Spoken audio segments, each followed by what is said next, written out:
So once upon a time, the great buffalo demon rose to power and took over the powers of all the gods in heaven. Who can defeat this great demon? And he threatens her, and her eyes red in intoxication.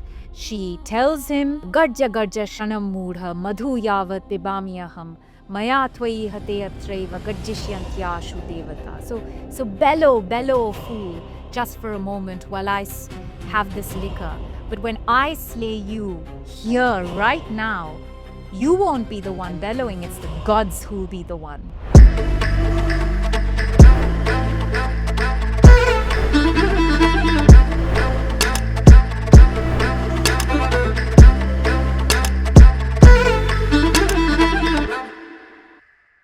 Hi, and welcome to Mythik Dialogues.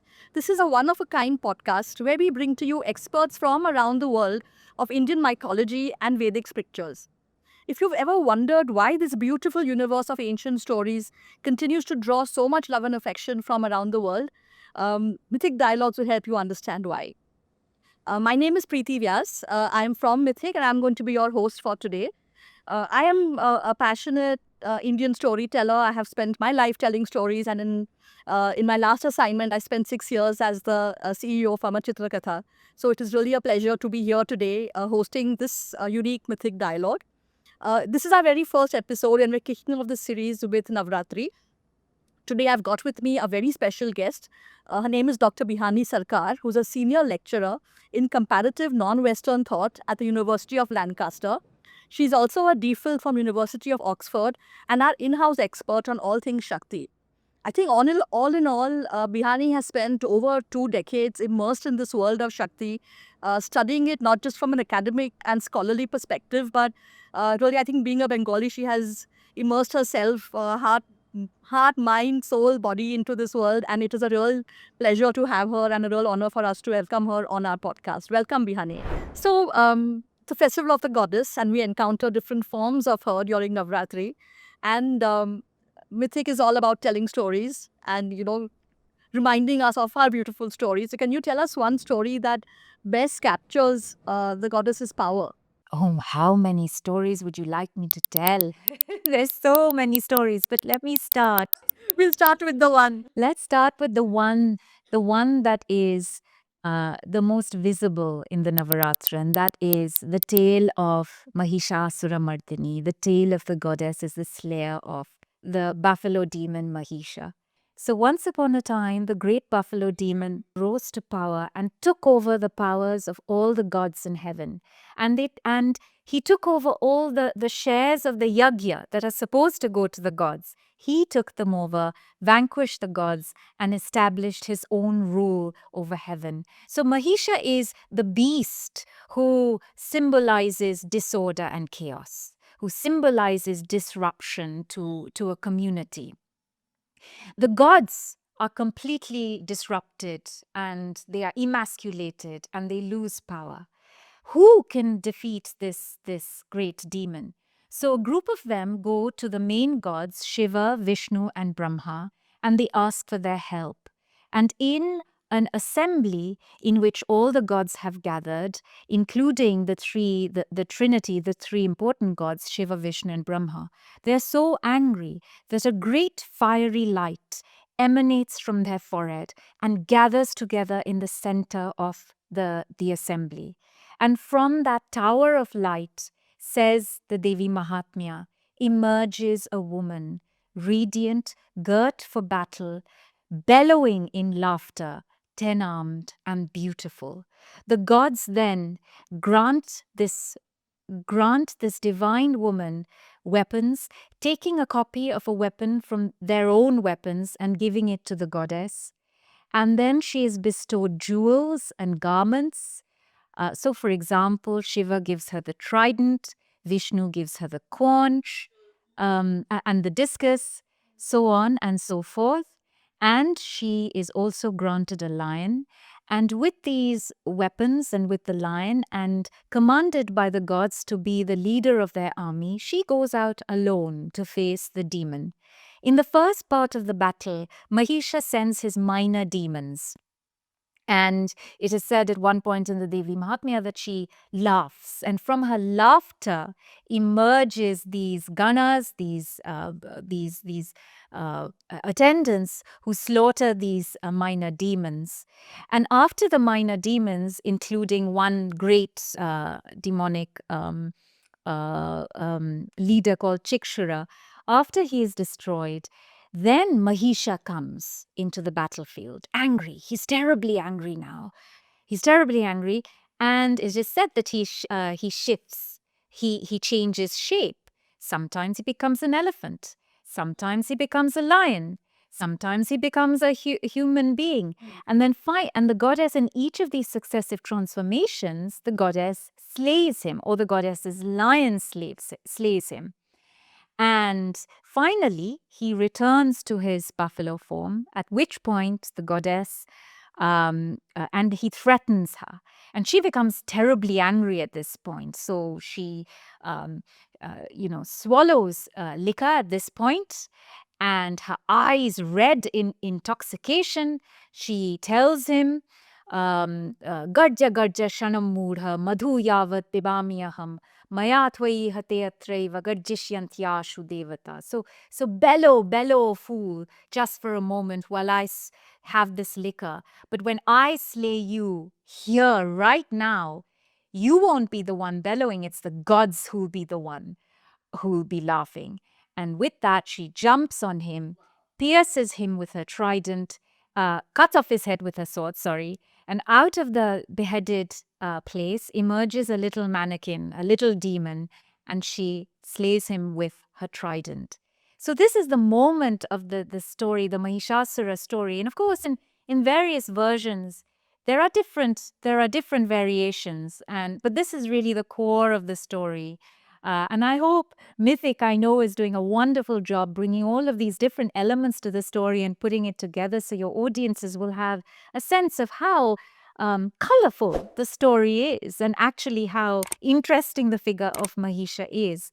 But the metaphor, the importance, the significance of this myth is profound, because according to the religious historian Jonathan Z. Smith, uh, the symbol of the hunts, the sacrificial hunts, is key to ancient societies. And usually, the sacrificial hunt is imagined as a battle between a ruler god and a beast. And the beast is a symbol of disorder. And the ruler in all of these myths slays the beast and thereby restores order to the polis, to the community. And you see this mythic structure played out in, say, in ancient Greek legends, such as the legend of Mithras, which is actually not just Greek; it's there in in ancient Central Asia. Mithras is a warrior deity who is known to have slain the great bull.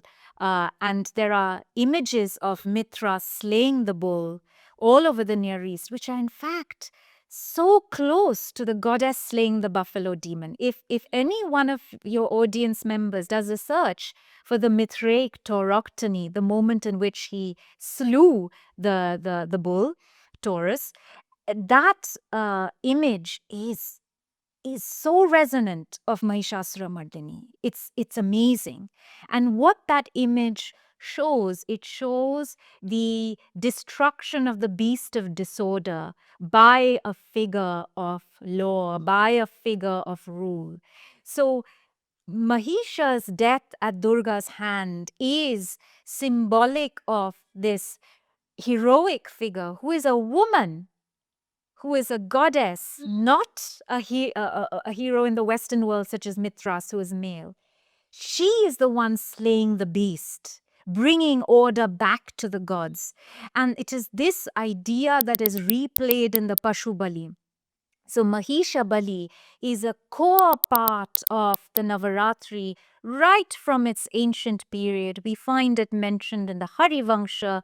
We find it mentioned in Bana's writings, that even if you, and also in the South Indian, in the old Tamil Chilapatikaram, take away everything, the core of the Navaratri is offering the sacrifice of a buffalo to the goddess.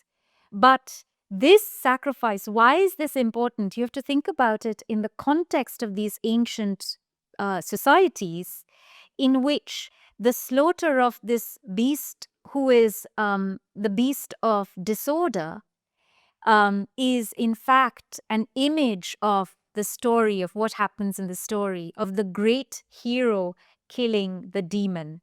Remember St. George and the Dragon, for example, in the Christian, in Christian belief, again, is the same archetype of the hero killing the beast of disorder.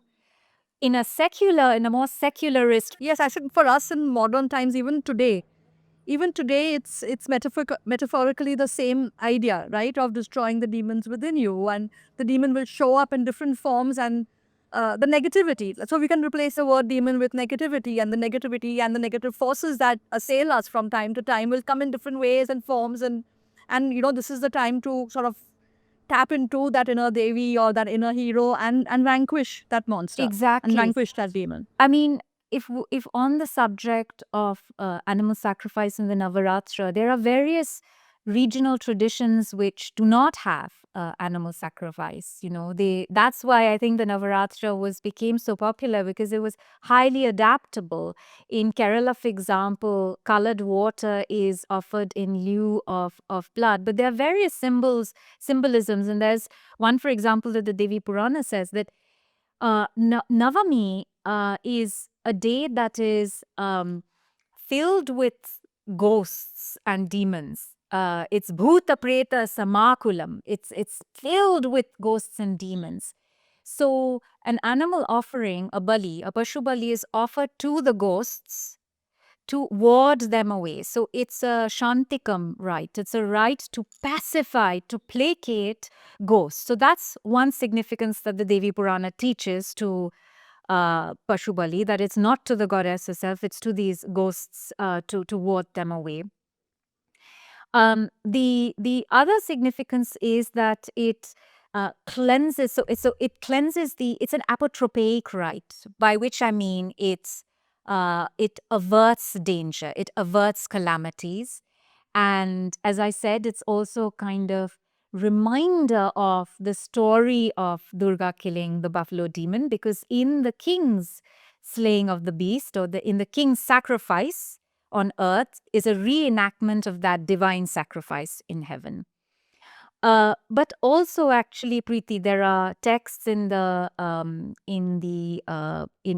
puja padhatis that say that invocations that are used while the offering of blood is being made to the goddess, saying Rudhirena apyayatam, that may you be nourished and fed by blood. And I want to say that for me, the symbolism here is feminine. Men only experience blood in a violent context of war. But as women, we experience blood in the context of creativity. Menstruation is a sign of a woman's fertility, creativity, ability to bear children.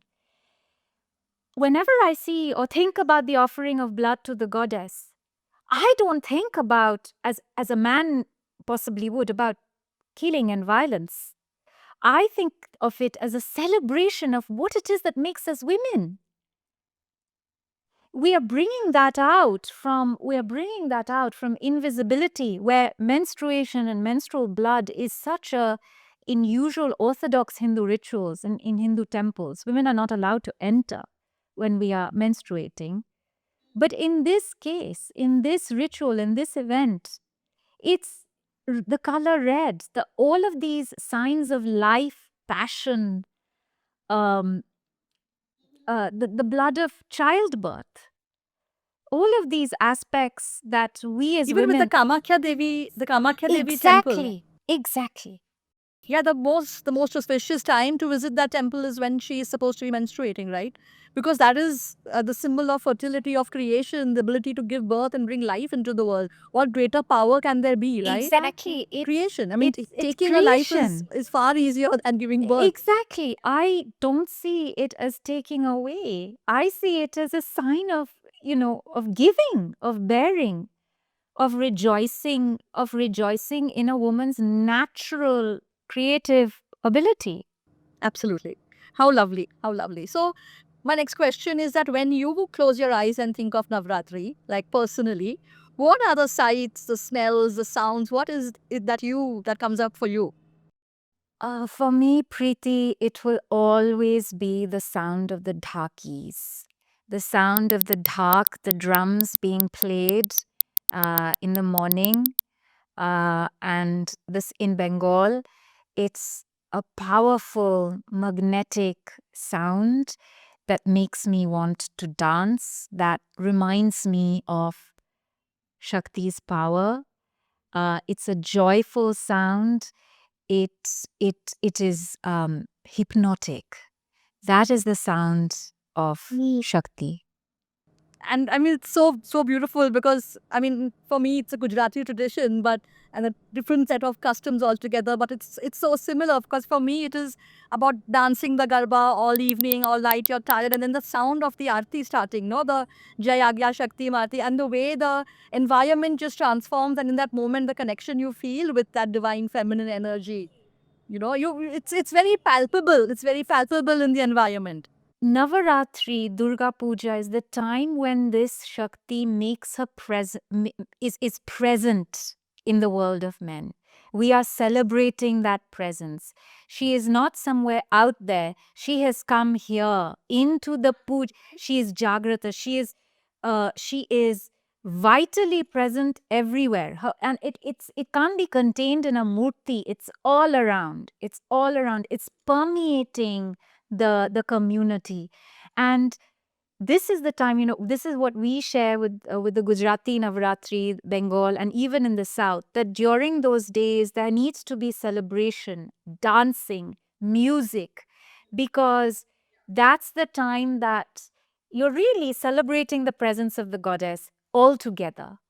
The goddess is, for me, all about music, senses, pleasure, um, giving way to your emotions, embracing your emotions. It's not, it's very different from yogic traditions, which are all about controlling emotions, being containing, not Like showing. equanimity in a sense, Exactly. Equanimity. Thank you. Exactly.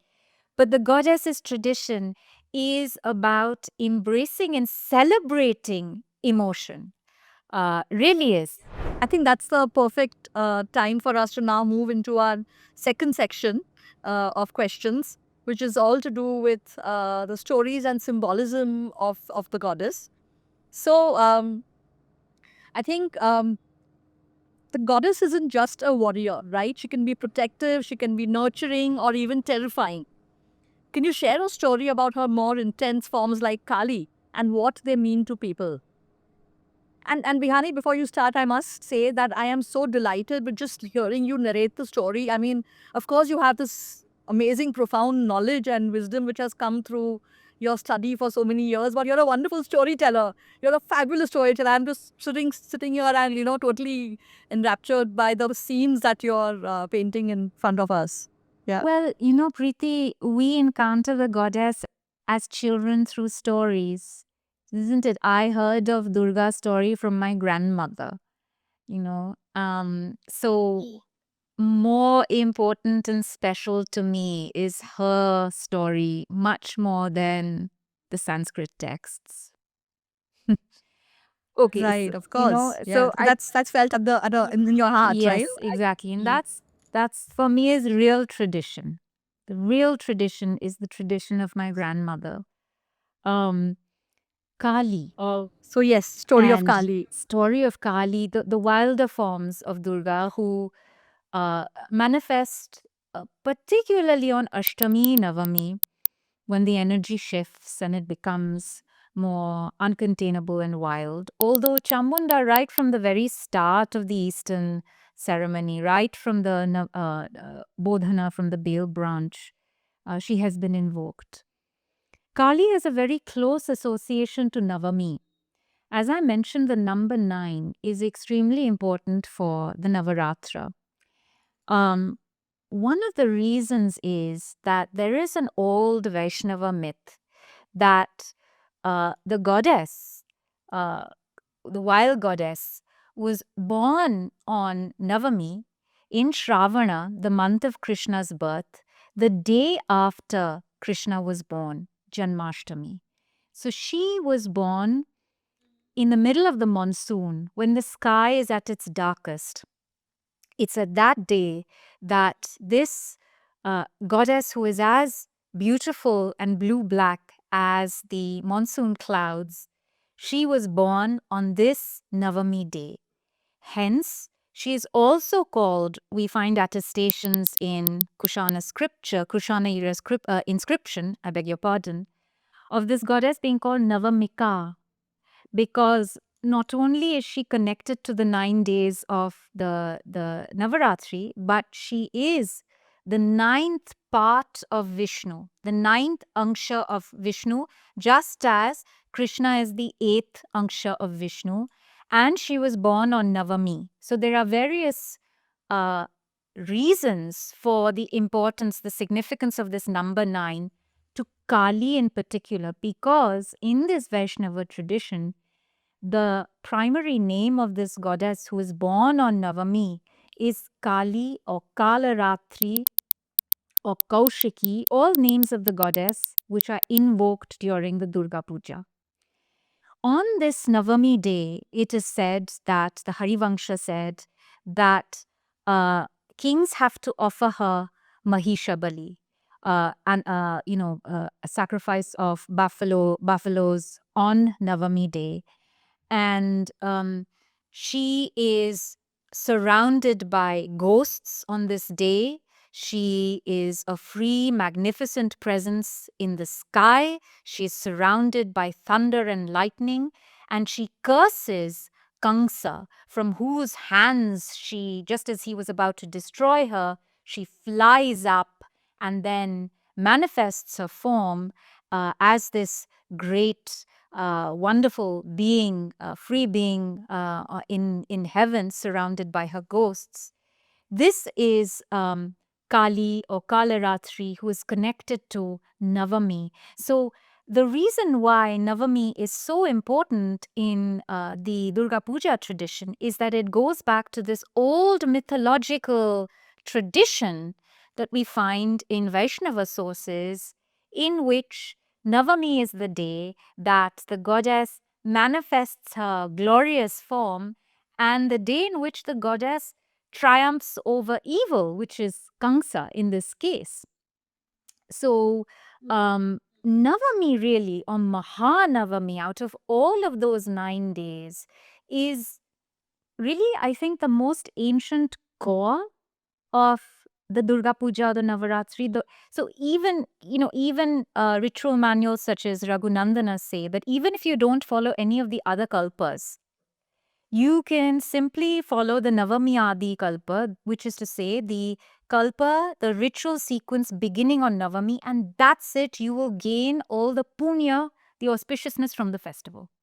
So Navami is the key day in which heroes, especially warriors, are meant to worship the goddess. Usually, these rituals are quite because they are warrior heroic rituals, they involve heroic self-sacrifice. I don't want to frighten your audiences here, but it's there in the ancient text. So what can I do? And I'm a historian. So a true warrior who can sacrifice himself, they're meant to offer drops of their own blood to the goddess. So Rama, for instance, is said to have done that. And you find in southern Pallava images as well a hero ready to offer his own head. So this is not anyone but a soldier who puts his life on the line for everybody. So he needs to demonstrate his commitment, his heroic commitment. So they're all so in a way it's in this early Navami tradition connected with Kali. It's I think I would say it's slightly violent cult of heroism. But then, so let's say origin doesn't, there is no single origin to these festivals. There are roots. Just as a tree has many roots and then it all comes Right. There are together and it many forms comes a together. single thing, right? So one of the roots uh, of Navami is in this Kali-centered tradition, Vaishnava tradition of the Navami celebration in Shravana when Kali was born. So Kali is intimately connected to the Durga Puja and to Durga's identity in during Ashtami and during Ashtami, Mahanavami, and also I'd say Dashami. But by Dashami, Kali has kind of gone into the background. And I love the analogy you gave of the different roots that come together to form that one tree. Because in many ways, I feel like our entire mythological universe and the way these stories come together give different access points, right? For a lay person, from where you want to enter in. The connection that each person feels with the Devi is different. And there is a plurality of it all. And it's all valid. There is no one right or wrong way to do it, and it's giving you these different access points, these different routes through which you can come in, but your experience of the Devi at the end is going to be the same, right? Because you're going into the trunk of the tree and it's coming together. Exactly. And I think the Navaratri, the Durga Puja, is that I think a great way of looking at it would be this great tree, this banyan tree, and there are various roots and traditions that have come together. But all of these traditions have one important aspect in common, and that is the feminine divine. They're all goddess traditions. They're all centered on a Shakti, on a goddess. And the earliest root, the one that goes, I can trace the longest way back down, is this Vaishnava Kali tradition of Navami. So the next question I had, Bihani, was about how festivals evolve. What are some clues about how Navratri may have grown out of? I mean, you touched upon it on the older military celebrations and how that has impacted the way it has evolved, local goddess worship, or even the way the weapon worship that you touched upon. So, how has a festival evolved from those origins? Yes. So I see this military aspect of the Navaratra as a coalescence of two different traditions, two different roots, let's say. So one is this tradition in Mahanavami, which is centered on heroic self-sacrifice to the goddess Kali Kalaratri, who is born on the Navami of Shravana. That's also the time, by the way, which is the most dangerous period in India. You can't travel out. It's difficult to travel. The barsat is so heavy. That's the time for diseases. Everybody falls sick. So that's the time that you really need to placate this powerful goddess who will counteract and avert these dangerous forces at this potentially perilous time, right? Now, I'm talking about a period that's, now we can fly through monsoon, barsat through, plains that are high above the cloud cover, so we're fine. But think about, in the ancient period, and we didn't have that. So there is this tradition, heroic tradition in Navami centered on the goddess, involving heroic self-sacrifice and Pashubali. And also, by the way, these dances and bacchanalian festivals and letting go and all of that. And of course, the offering of liquor to this wild goddess. Parallel to this, there is also a very ancient Brahmanical tradition, which in fact my former PhD supervisor, Alexis Sanderson, had pointed out, a military tradition that is mentioned in Hindu texts such as the Kataka Grihya Sutra and the Arthashastra, which is a military tradition centered on lights, lustration, on using the purifying power of Agni to ward away inauspiciousness from the army and from weapons, and granting sovereignty to a ruler before they embark on their campaigns, their military campaigns, their yatras would follow after that. So there are these two traditions, one which is in the Brahmanical tradition, and this Brahmanical tradition is in Ashvina. It's in Ashvina, whereas the goddess tradition, the earlier tradition, is in Shravana, is in the Navami of Shravana. So at some point, the two traditions come together. In my view, this is, by the way, as a scholar who's deeply committed to scholarly accuracy, I will say that these are my hypotheses.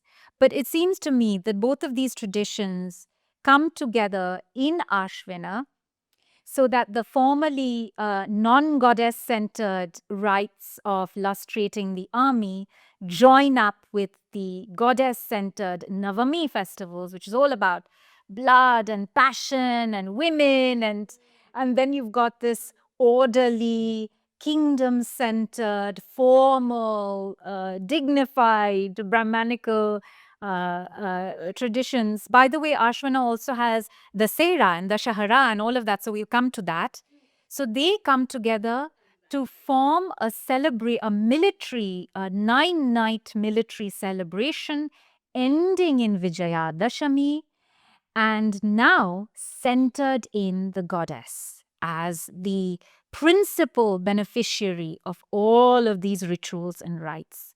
But you also have military celebrations described in early Mahanavami descriptions in, say, the Vishnu Dharmottara Purana and the Devi Purana. So, for example, the Vishnu Dharmottara Purana says that Bhadrakali must be worshipped in the northeast corner of a military encampment.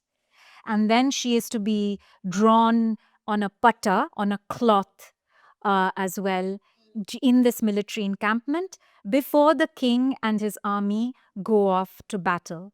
In the Devi Purana, it is said that during especially during Ashtami and Navami, a military bali called the well, it's a Pashubali, but the king has to offer a bali. I do beg your pardon, not of a Pashubali. The king has to offer a sacrifice of a clay image of his enemy on the midnight of Ashtami and Navami, and offer this clay image of his enemy to Skanda Vishakha. So Kartikeya has another part called Vishakha. So these two deities, Skanda Vishakha, must receive this dough effigy of the king's enemy, which he has to sacrifice and offer to them. And why does he have to do it? It's for Sarva Vashyata. It's for dominion over all his territories. And after this not so nice ceremony, I think, as a woman, I feel, anyhow, who am I to judge? But I'm just, this is just how the military element of it played out at this time. So this is again a military ritual where it's all about the king defeating his main enemy. And then after that, on Navami, he'd perform all the other ceremonies and go off into battle. There are also ceremonies of worshipping the weapons, which are called the Loha Bisarika Karma. So the Loha Bisarika Karma is the ritual of worshipping weapons, worshipping the goddess in a trident and a sword, all of which happens on the Durga Puja, and all of which point to the military aspects of this particular festival. And that brings me to the next question, that exactly juxtaposed with this is the tradition in Bengal where Durga Puja is also seen as the story of a daughter returning to her parents' house, right? So how does this story now shape the festival's mood in compared to this warrior image that we've encountered so far? Yes. I also think that this image is a very Bengali idea of it's a very Bengali idea of the daughter, the much loved daughter, who comes back to the home of her parents. She's gone away. Maybe she has been, just after the daughter is married and gone away to the husband's house. But when she returns to her father's house, in other parts of India, it might be seen negatively because why is the married woman coming back to the father's house, the parents' house? But not in Bengal. It's joyful. Daughters are welcomed back to their parents' house. So I think it's a very Bengali way of understanding the goddess as a cherished daughter of the Bengali people. Daughters are queens in Bengali households, and so is the goddess. Oh, yes. But maybe on a more historical level, it might also do with the times. We no longer have kingdoms, we no longer have kings. So it's no longer the goddess coming to bless the kingdom and the people, but it's no longer the goddess as the source of a ruler's power, the source of political power. It's the goddess as a close person of the heart, a family member who is coming back. Absolutely is coming back.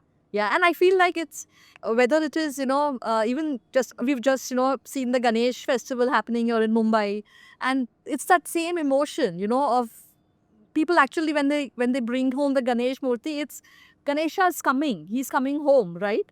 That's the feeling of welcoming that divine force and the divine energy, and with so much of like real love and affection coming into my home. Exactly. And people are, I mean, I don't think you really tap into like a spiritual side. It's literally that feeling of love, like pure love of Ganpati's home or the Devi's come home. Yes, because It's very simple it's and very childlike simple. in that It's because sense. both of these divinities, Ganesha and the goddess, I think there's a special closeness to people that say the great grand high gods, Shiva, Vishnu, and Brahma, don't have. They're Ganesha and Shakti, they make their presence close to the world of men. The goddess Shakti, especially, is Jagrata. She can be in real women, in girls, in Kumaris. In fact, a Kumari is worshipped on each of those days of the Navaratra as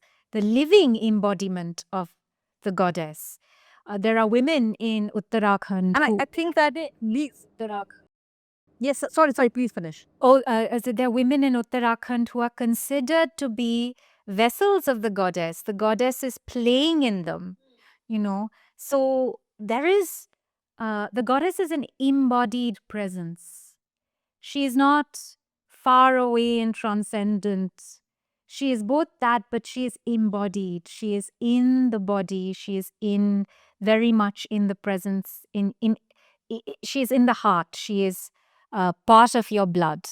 Absolutely. And I think that is the emotional connect, right? That you might know all the scriptures and the stories and you might have a deep scholarly knowledge, or you may not know any of it, right? But your experience of that festival, of walking into a pandal and seeing that Devi there, the way it touches your heart, and that feeling is the same, right? You don't need to have it's easily accessible, equally accessible to everyone. I think that's one of the reasons why the festival continues to remain so popular and so huge in India. I must say, this is, as you can tell, this is a topic close to my heart. So I never stop blabbering. So I will be quiet now.